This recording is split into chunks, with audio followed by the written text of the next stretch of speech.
sih sarapan itu, Bu? Baik.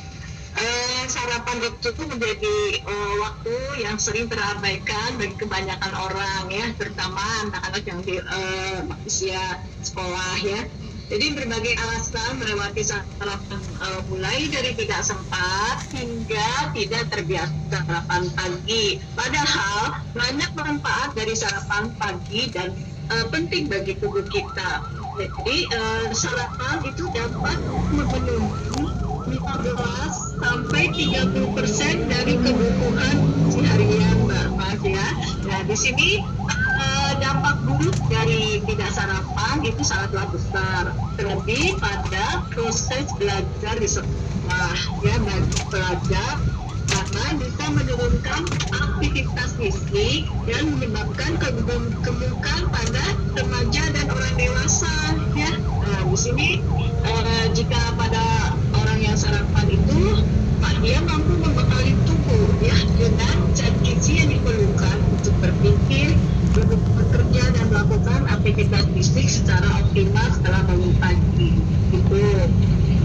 Bu, kalau menu sarapan yang direkomendasiin Bu untuk para remaja dan juga para pekerja gitu Bu, agar tetap produktif dan juga tetap fokus gitu.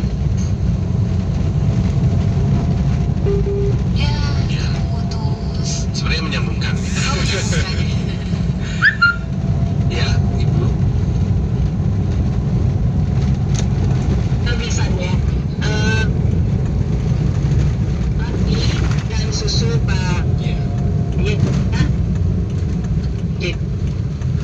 Jadi di sini tegaskan bahwa pagi bermanfaat dapat meningkatkan status kerja, konsentrasi belajar, kenyamanan kerja dan belajar, mencegah konsentrasi, berpikirnya pusing dan gangguan kognitif dan menyebabkan kegemukan. Itu Pak. Oke. Ya.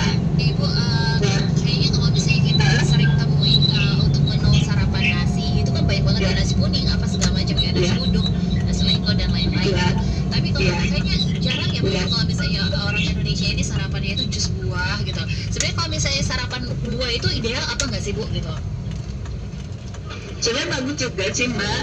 Yang penting dalam sarapan itu menu gizi seimbang Mbak. Di situ ada karbohidrat, protein, lemak ya, seperti itu, vitamin dan mineral. Jadi bagus sih. Cuman kadang kita kalau sarapan itu waktunya sempit. Jadi anak-anak tuh waktunya maksudnya tidak cukup. Jadi bagaimana kita sebagai orang tua misalnya ya, menyediakan makan yang cepat sehingga anak-anak tidak sarapan pagi seperti itu Mbak. Dan kita sediakan Shopee, susu seperti itu, atau makanan yang kita misalnya masak sendiri seperti itu Mbak. Oke. Ya gimana? Iya. Ada limit waktu nggak sih sebaiknya sarapan, tapi batas akhirnya itu jangan sampai lebih dari jam 9 misalkan kayak gitu untuk sarapan, atau kayak gimana nih Bu? Waktu direkomendasikan untuk sarapan pagi. Jadi waktu makan itu ya kita harus sesuai dengan jadwal waktu makan. Misalnya waktu makan pagi itu jam 7 atau jam 6 sampai jam 7. Jadi sebelum berangkat sekolah itu ya kita jam 6 kita sudah menyediakan, kita harus sarapan seperti itu Mbak. Jadi sekitar jam 6 sampai jam 7. Nah, itu nanti misalnya jam 9 itu jam 9 sampai 10 itu snack atau cemilan seperti itu Mbak, jadwal makan pagi ya. Ya, Bu, Ya. untuk makan kira-kira snack tapi bergizi itu apa kira-kira Bu? Yang ringan tapi ya seperti ya jadi sampah. Aduh.